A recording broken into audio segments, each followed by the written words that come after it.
Elton John had to make an emergency landing as his private jet broke down mid-flight. The incident almost cost the famous singer his life, and people think Meghan and Harry are to blame. Why such a brazen accusation against the Duke and Duchess of Sussex for something completely as unrelated as jet malfunction? Well, keep watching to find out. Elton John was on his way to his concert in New York when his jet broke down mid-flight. The jet was up 10,000 feet when the pilot noticed that something was not right. The pilot was quick to notice that the hydraulic system, which is used to steer aeroplanes, malfunctioned. To make matters worse, the jet was also flying in turbulent weather conditions. Talk about a candle in the wind! Phillip, a plumber who was working as the events transpired, recounts the incident, saying, "The plane was being battered by heavy winds and couldn't make it. The aircraft's nose was far too vertical. The plane was descending and was halfway along the runway when it gave up trying to hit the tarmac. It soared back in the air. A crowd had gathered after word went around that Elton was in difficulty, and as the plane came around again for a second attempt to land, the storm was doing its worst. Luckily, the pilot was able to land the plane on his third attempt and the singer was saved." Elton John reportedly said that he was shaken by the whole incident, but because he had a show to get to that day, he wasted no time and booked another flight to get to his show on time. What a legend! Even though the superstar wasn't as bothered by the incident, his fans were, and they started pointing fingers at Harry and Meghan, the Duke and Duchess of Sussex, for overusing the jet. The couple reportedly flew 6 days a week on Elton's jet, which might have been a factor for the jet hydraulics to malfunction. Wow, talk about overstaying your welcome. Harry and Meghan have been in the news for their antics with the royal family. Once they broke ties with the royal family, they were practically exiled from their royal title and are now seeking refuge in America. Elton John, the famous singer who was a close friend of the late Queen Diana, took it upon himself to give Harry and Meghan asylum here in the States. "Prince Harry's mother, Diana, Princess of Wales, was one of my dearest friends. I feel a profound sense of obligation to protect Harry and his family from the unnecessary press intrusion that contributed to Diana's untimely death. He even decided to let them borrow his own private jet, which he barely uses anyways.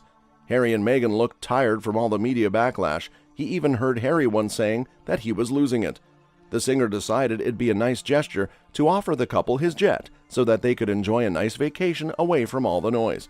Now, I can understand when someone offers you something, you be polite and accept it.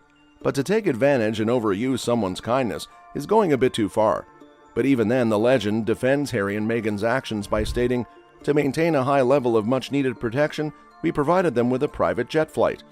But what the fans are not happy about is the fact that Harry and Meghan are coming off as hypocrites for using private jets all the time, as they themselves are big advocates of climate change.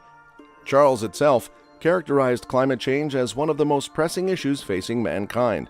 But here they are flying around the world 6 times a week on a private jet that makes a much bigger carbon footprint than a regular commercial airline. They pontificate about helping people and the planet, and then they take private jets, royal expert Tom Quinn writes. They tell people to look after the environment, and then they don't look after the environment themselves. It's enormously hypocritical. And to make matters worse, they've now bought their own private jet. The Duke and Duchess of Sussex have been spotted flying their own private jet, Cessna 680 Citation Sovereign.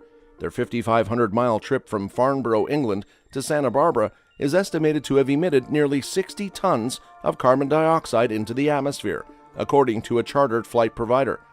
Which is a big deal because under the terms of the Paris Agreement, a person should only have 2.1 tons of carbon dioxide in their annual carbon budget, which aims to keep global warming far below 2 degrees Celsius. According to the Times, Prince Harry and Markle exceeded that amount by roughly 15 times in a single flight. How can you call yourself a climate activist when you can't even lead by example? When Elton John was lending his jet to the couple, he at least made sure he paid for the flight to be carbon offset, to support Prince Harry's commitment to the environment.